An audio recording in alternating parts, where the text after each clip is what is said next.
bonjour et rebonjour, et du coup on est cette fois avec Harlequin qui a fait top 3 à la Giant Card et qui va nous présenter un deck qui est une vraie pépite et une vraie surprise qui a surpris beaucoup de monde, moi y compris.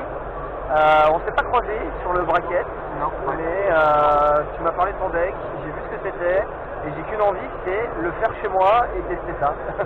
Donc vas-y. Bon je vais présenter déjà un peu déjà la decklist et je vais m'attarder un peu sur tous les ratios que j'ai pu avoir pour vous expliquer un peu tous les champs. Donc il faut savoir que je jouais bête cristalline, donc avec la skill Looking into the Future, qui est une skill qui va me permettre à chaque main phase de regarder les 3 cartes du dessus de mon deck et de les remettre dans l'ordre que je veux.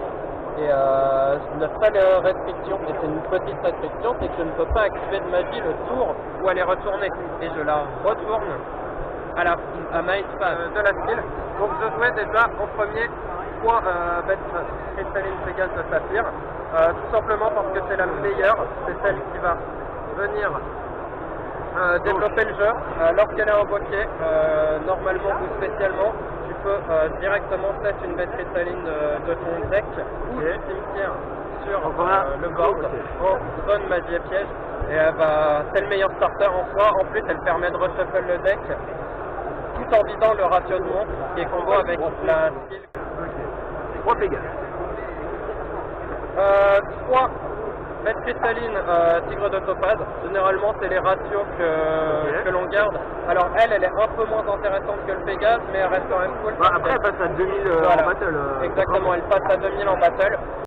1006, elle fait jeu égal avec certaines cartes comme Drillroid ou Vanisher de la méta qui sont intéressantes. Elle permet de passer au-dessus de Fracas qui a un compteur. Non, franchement, faut aussi la jouer x3. C'est la deuxième meilleure des bêtes cristallines à ce niveau-là en termes de jeu. Donc, x3. Ok, tu la joues en x3. Pour avoir un nombre de ratio de monstres qui est assez important pour pouvoir ne pas trop justement brick et pouvoir start avec. Et le dernier, je tenais à me tenir à des bêtes, donc il y a uniquement des monstres bêtes cristallines, vous allez comprendre pourquoi un peu plus tard. Mais voilà, c'est la 3e meilleure, on va dire. Il a 1007, il passe au-dessus des 1006, c'est intéressant. Lorsqu'il est en défense, on ne peut attaquer que lui. Des fois, ça peut être, c'est pas situationnel, mais des fois, ça peut être vraiment intéressant aussi. Et c'est une bête. T'as eu à utiliser son effet ou pas Non, je ne crois pas. Et la redirection d'attaque Non plus. Alors si, j'ai utilisé son effet de le passer en zone MP lorsqu'il est détruit, comme toutes les bêtes cristallines. Mais la redirection d'attaque, non, j'ai pas eu à le faire. Mais c'est toujours une option en fait. Ok. En termes de magie, alors vous allez voir que j'en joue pas beaucoup parce que ma skill me restreint un peu au niveau des magies, mais j'ai décidé d'en jouer quand même. La limiter à 1 de mon deck, c'est-à-dire au Trando d'amener. Pourquoi dans ce deck? Parce que c'est un out à Jinzo, même si ça saute Madro, ça permet de gérer Jinzo et c'est une carte qui est très difficile pour le deck à gérer, donc il faut que j'ai des outs aussi.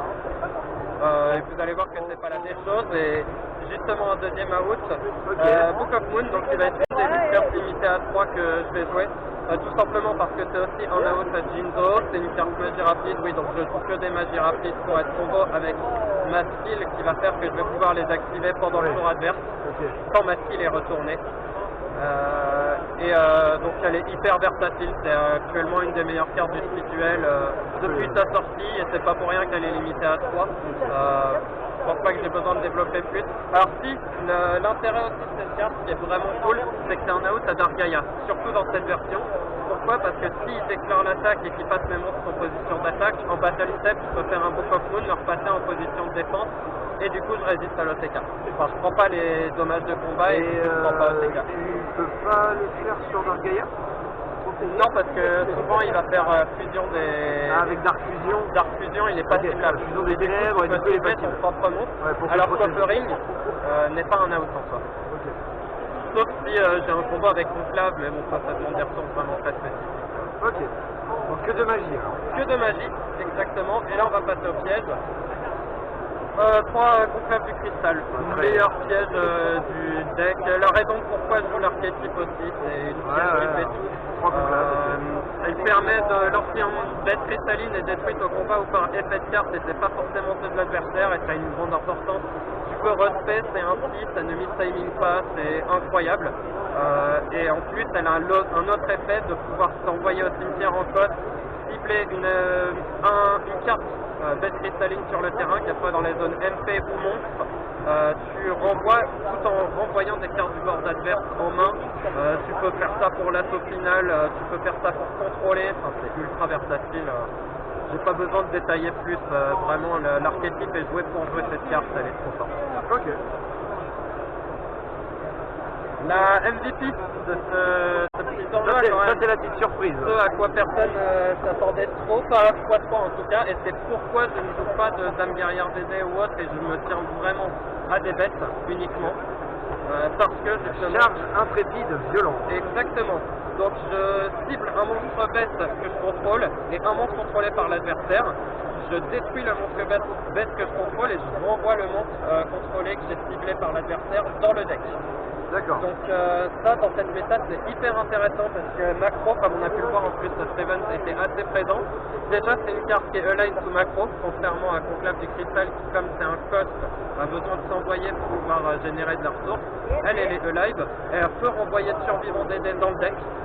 Enchaîne à convergence, enchaîne à ce que tu veux, même pour être agressif. Ça renvoie dans le deck, donc il n'est pas banni, il revient pas, c'est incroyable. Et la carte elle est hyper versatile, tu tapes, tu te prends mur, tu peux chaîner ça, tu renvoies le monstre que tu tapes et au final tu prends même pas mur, enfin, c'est incroyable. Et du coup, le combo il est là aussi. Je vous avais dit que cette carte, lorsqu'une carte bête cristalline est détruite au combat ou par effet de carte, et cette carte elle détruit mon monstre et renvoie le monstre adverse dans le deck. Donc en fait en combo avec ces deux là, c'est incroyable. Ah oui d'accord, parce que du coup tu peux détruire ta carte avec la charge, voilà, et faire les et trigger l'effet dans une nouvelle chaîne de conclave pour en mettre une autre. Ok d'accord, donc il y a quand même une combo avec la charge. Voilà, c'est ça. Par contre ça ne marche que sur les bêtes cristallines monstres. Les bêtes cristallines en zone... non, ouais, voilà, c'est ça. Ah non, non, ce n'est pas des monstres. Il faut que je cible un monstre bête que je contrôle. Pas juste... Mais voilà, c'est quand même vachement intéressant. C'est assez intéressant, même des situations très situationnelles. Mais par exemple, on est tour 2, je les set déjà depuis un tour. Normal un monstre, je me prends trap ban, je chaîne ça. Du coup, je détruis mon monstre, il ne se fait pas trap ban et je gère un monstre adverse. Quand la carte, elle est hyper versatile. Oui, tu peux le chaîner sur trap ban pour qu'au moins ton monstre ne reste pas lock. C'est la meilleure carte, elle gère Vanisher, qui peut être embêtant pour ce deck. Elle gère Survivant DD, elle gère tous les monstres. Oui, parce qu'en plus, tu détruis ton monstre, t'as pas besoin de l'envoyer au cimetière non, ou quoi, donc même si t'es sous macro ou sous Banisher, tu t'en voilà, fiches. et du coup, tu peux quand même effectivement mettre tes propres monstres. Et du coup, effectivement, cette carte permet de passer par moi-même, le fait de détruire mes monstres par moi-même, et donc avec leurs effets, de les faire passer dans la zone MP, avec mes propres effets de carte, d'être pas dépendant de l'adversaire, pour pouvoir justement trigger les Crystal Raigeki, qui sont les deux autres cartes limitées à 3 que j'ai choisi de jouer. Puisque comme vous pouvez le voir avec les 3 charges en tapis violente et les 3 conclaves, j'ai énormément de quoi contrôler l'adversaire et principalement ses monstres et sa force d'attaque. Les Crystal Raigeki, c'est une carte hyper polyvalente qui permet de gérer n'importe quelle carte sur le terrain. Oui, c'est n'importe quelle carte en plus. Voilà, c'est vraiment qu'elle soit face recto, face verso, il n'y a aucune restriction. À partir du moment où tu payes ton cost, c'est bon, tu détruis. Ok, donc c'est sur une version quand même très contrôle. Très contrôle, exactement. Donc avec pas mal de pièges là-dessus. 2 tornades de poussière pour prendre en compte le match-up Macrocosmos et tous les match-ups qui vont avoir énormément de backrow contre des fois lequel le deck peut avoir quelques soucis. Ouais. J'en suis vraiment pas déçu, c'est bien. Faut pas 3 parce qu'il y a certains decks où ça va être une carte morte, je ne veux pas trop la toucher non plus.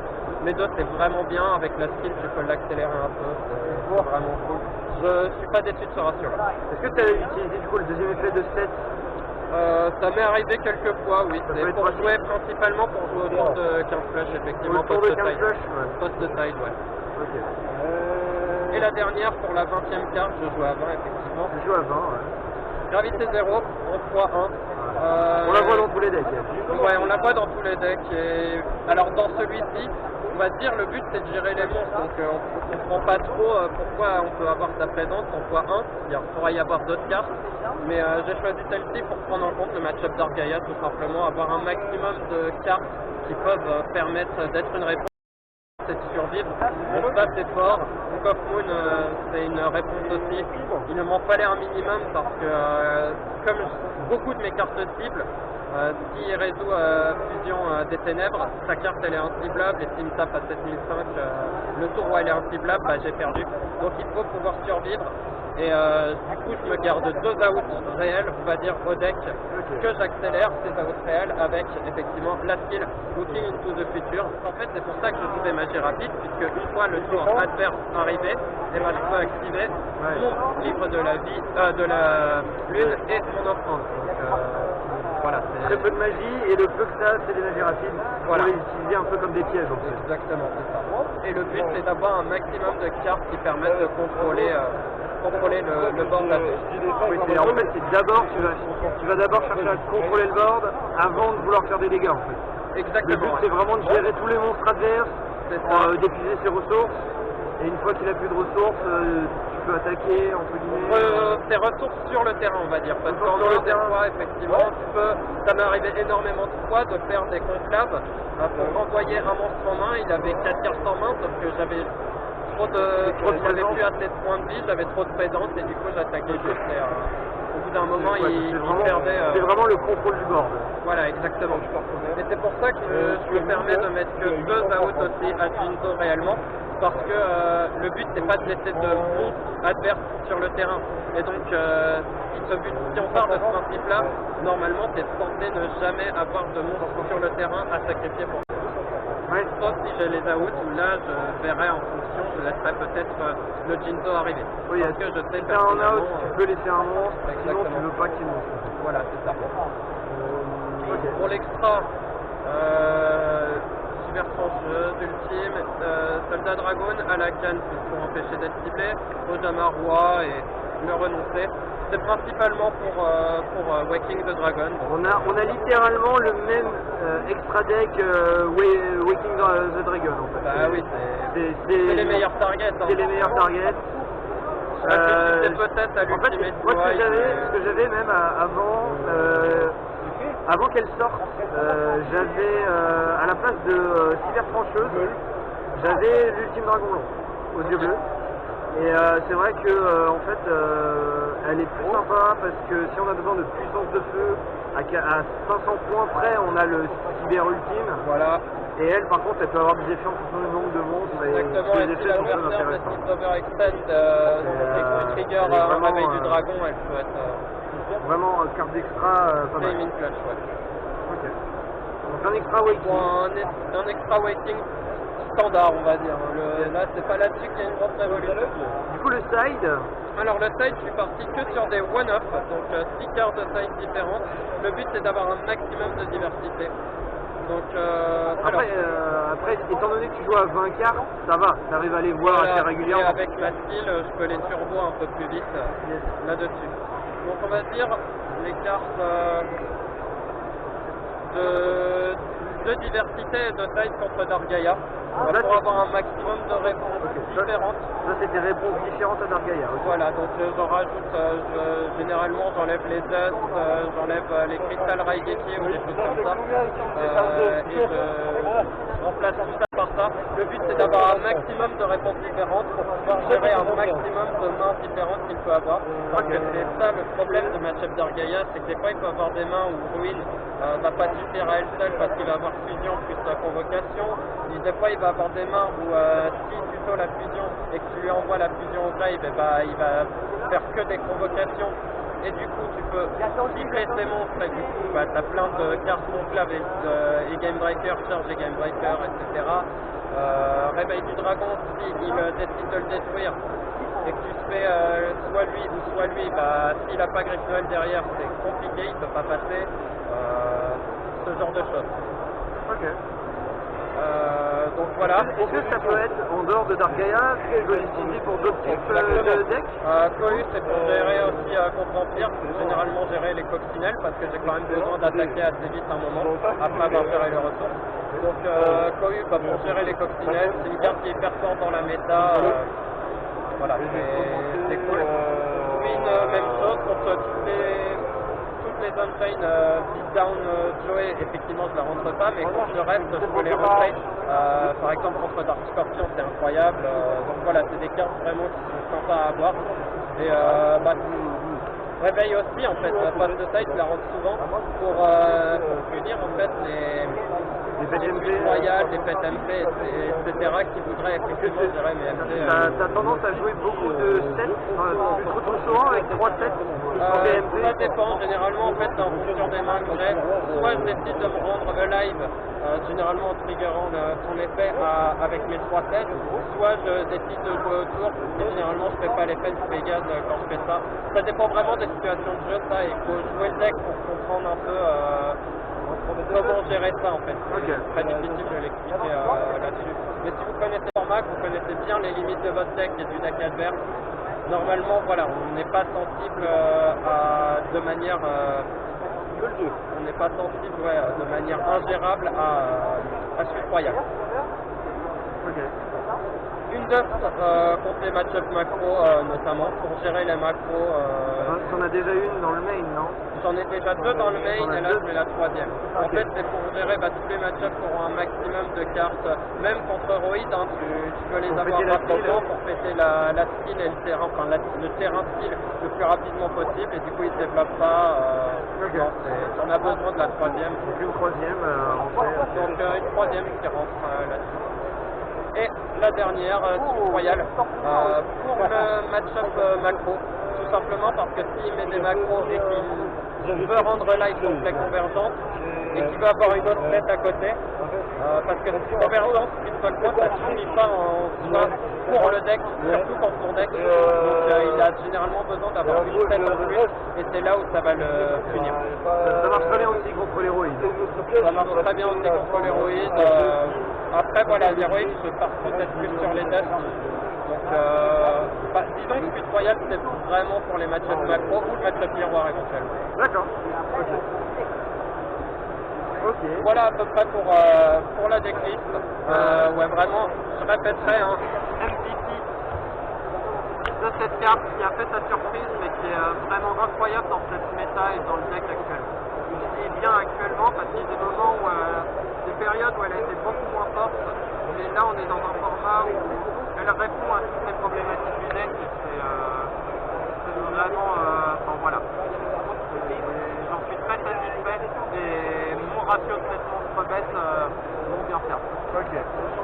Bon du coup pour conclure, content de ta 3e place et t'as déjà ton oversize card. Exactement, bah oui bien content quand même, surtout avec un deck comme ça me fait toujours plaisir de faire du résultat avec un deck auquel peu de personnes je pense s'attendaient, en tout cas pas une version comme celle-ci. Et ça fait plaisir de voir que tous les playtests que j'ai pu faire ont payé et que le deck tourne vraiment comme il faut dans ce format-là. Ok. Bon merci beaucoup.